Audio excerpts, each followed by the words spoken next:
मत घबरा इन तूफानों से, ये तो चलते हैं तुझे ऊपर उठाने के लिए। कि हाथ की लकीरों से जिंदगी नहीं बनती। अगर आप ये सोचो किसी भी लाइन के अंदर, अगर आप ये सोचो कि आप जाके ज्योतिषी को ये हाथ दिखलाओगे और ज्योतिषी आपको बड़े से बड़ा आदमी बना देगा, मैं इस बात को नहीं मानता।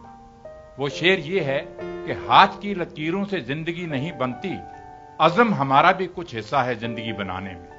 अज़म उर्दू का लफ्ज है जिस आदमी के अंदर विल पावर है, जिस आदमी के अंदर हार्डवर्क करने का मादा है, वो जमीन से उठ के आसमान को छू सकता है। ये मेरी बात याद रखो।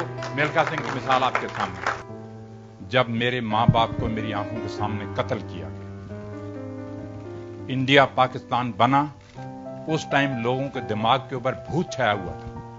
यहां से गाड़ियां कटी हुई जा रही थी और वहां से गाड़ियां कटी हुई आ रही थी। तो स्पोर्ट्स एक ऐसी चीज है कि ये चीजें नहीं हम चाहते।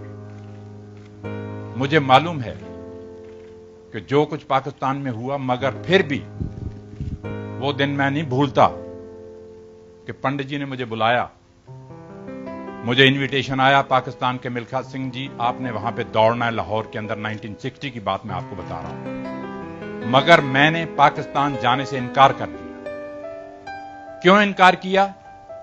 क्योंकि वो जब उस रात का सीन मेरी आंखों के सामने आता था कि किस तरह से मेरे मां बाप की गर्दनें उतारी जा रही हैं, किस तरह से मेरे बहन भाइयों को मारा जा रहा है, तो वो चीज जब सामने आती थी तो दिल दहल जाता था और मैंने कहा कि मैं पाकिस्तान नहीं जाऊंगा। और आप लोगों ने ही पेपर में छापा कि मिल्खा सिंह ने पाकिस्तान जाने से इनकार कर दिया। मगर पंडित जी ने मुझे बुलाया।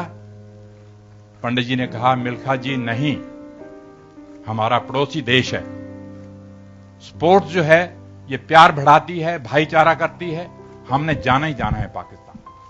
तो नेक्स्ट डे आप लोगों ने अखबारों में छाप दिया कि मिल्खा सिंह मान गया और पाकिस्तान जाएगा। जब मैं वहां पे गया, मुझे याद है कि वाघा बॉर्डर के ऊपर उन्होंने फूलों से जीप सजाई हुई थी।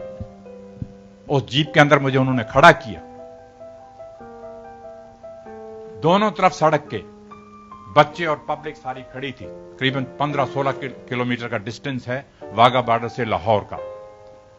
और जीप के अंदर मैं खड़ा हूं, तिरंगा झंडा और पाकिस्तान के झंडे इस तरह से लहरा रहे हैं और मिल्खा सिंह के नारे लग रहे हैं। जब मैं वहां पाकिस्तान पहुंचा, होटल के अंदर जाके देखा, एक पेपर पड़ा था, एक अखबार पड़ा था जिसके अंदर लिखा हुआ था मिल्खा सिंह और अब्दुल खालिक की टक्कर, इंडिया और पाकिस्तान की टक्कर। वो जब चीज मैंने पढ़ी, मेरे दिल के अंदर मैंने कहा, यार ये चीजें इनको नहीं छापनी चाहिए। हम यहां किसी और काम के लिए आए हैं और ये चीज इन्होंने छाप दी है यहां। छोड़िए इन बातों को। जब लाहौर स्टेडियम के अंदर दौड़ने के लिए गए, 60,000 आदमी वहां पे बैठा था। 60,000 आदमी जब बैठा था तो वो सिर्फ मिल्खा सिंह और अब्दुल खालिक की दौड़ देखने के लिए आए हुए थे। मेरे से पहले, मिल्खा सिंह से पहले, मैं थोड़ा सा आपको जिक्र करना चाहता हूं कि अब्दुल खालिक जो था वो एशिया के अंदर, वर्ल्ड के अंदर माना हुआ रनर था जो पाकिस्तान ने प्रोड्यूस किया था। जब वो टोक्यो में मेरे से हार गया एशियन गेम्स के अंदर, फोटो फिनिश के अंदर, तो पाकिस्तान ने मुझे वहां बुलाया लाहौर के अंदर कि नहीं, वो गलती से अब्दुल खालिक वहां हार गया है, मगर यहां अब आके उसने यहां लाहौर के अंदर आके दौड़े हमारे आदमी के साथ। तो मुझे याद है कि 200 मीटर के जब स्टार्ट होने लगी रेस, जनरल अयूब वहां पे बैठे हुए हैं, 60,000 आदमी स्टेडियम के अंदर बैठा हुआ है। जब रेस शुरू होने लगी तो ऐसे सन्नाटा छाया हुआ था कि जैसे एक भी आदमी स्टेडियम के अंदर नहीं बैठा हुआ। रेस शुरू होने से पहले 2-3 मौलवी आए वहां से, पौड़ियों से उतरे, नीचे आए, आके मैं यहां खड़ा हूं, अब्दुल खालिक यहां खड़ा है, आके कहते हैं, खुदा हाफिज, आपको खुदा दुश्मनों से फतेह दे। जब वो जाने लगे वापस, मैं उनका, मौलवी जी हम भी खुदा के बंदे हैं। वापस आए और उन्होंने मुझे भी कहा कि खुदा आपको भी ताकत दे। मैंने मौलवी से ये लफ्ज कहे, मैंने कहा मौलवी जी ये चीजें जो हैं प्यार बढ़ाने के लिए हम करते हैं, हम यहां आए हैं भाईचारा نہ کہ یہ آپ نے جو لفظ استعمال کیے ہیں دشمنوں سے فتح دے، میں نے کہا یہ مجھے اچھے نہیں لگے. کہنے لگے نہیں آپ کو بھی خدا طاقت دے. تو دوستو مجھے ابھی تک یاد ہے کہ اگر آج فلائنگ سکھ کا نام مشہور ہے ساری دنیا کے اندر، ملکھا سنگھ کا نام مشہور ہے ساری دنیا کے اندر، تو یہ کریڈٹ جو ہے پاکستان کو جاتا ہے. جنرل ایوب نے یہ جو فلائنگ سکھ کا خطاب دیا تھا جب عبد الخالق ریس شروع ہوئی، ریس ہار گیا عبد الخالق میرے سے، بلکہ ایک مکھن سنگھ تھا انڈیا کا دوڑنے والا، وہ بیچارہ مر چکا ہے. تو یہ 3rd نمبر پہ گیا. تو جب جنرل ایوب وکٹری سٹینڈ پہ آئے میڈل ڈالنے کے لیے تو ہم کھڑے ہیں وہاں پہ، اور جنرل ایوب کے یہ لفظ تھے کہ ملکھا جی، پنجابی میں بولتے ہیں وہ، کہتے ہیں ملکھا جی اج تسی پاکستان دے دوڑے نہیں، تسی پاکستان دے آ کے اڈے ہو، تو انو پاکستان فلائنگ سکھ دا خطاب دینا ہے. تو یہ ایک بہت بڑی بات تھی جنرل ایوب کے لیے یہ بات کہنی. اور پھر مجھے ابھی تک یاد ہے کہ انہوں نے کہا کہ ملکھا سنگھ کو کہا جائے کہ ایک سٹیڈیم کا چکر لگائے، لوگ دیکھنا چاہتے ہیں. تو جب میں نے سٹیڈیم کا چکر لگایا، یہ آپ لوگوں نے چھاپا ہے کہ وہاں 10,000 عورت برقعے والی بھی بیٹھی تھی، اور انہوں نے برقعے اٹھائے اور دیکھا کہ یہ سردار نے کمال کر دیا یہاں پہ آ کے.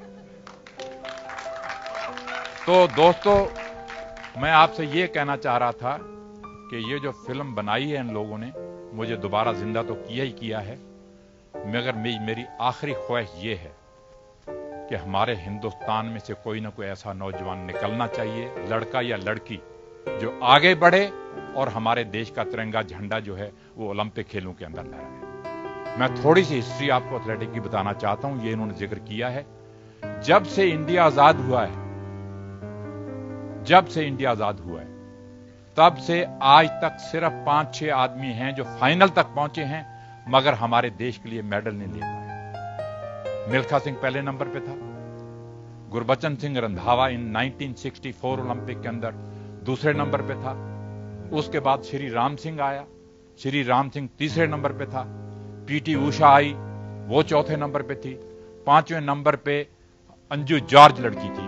وہ یہ 5 آدمی جو ہیں وہ فائنل اولمپک میں پہنچے ہیں مگر میڈل نہیں لے پائے. تو میں امید کرتا ہوں کہ یہ فلم انہوں نے بنائی ہے، جو اس بچے نے کام کیا ہے اور اس لڑکی نے کام کیا ہے اور انہوں نے ڈائریکٹ کیا ہے. یہاں پہ وائی کام والے بھی کھڑے ہیں، یہاں پہ جیت جی میرے پاس کھڑے ہیں.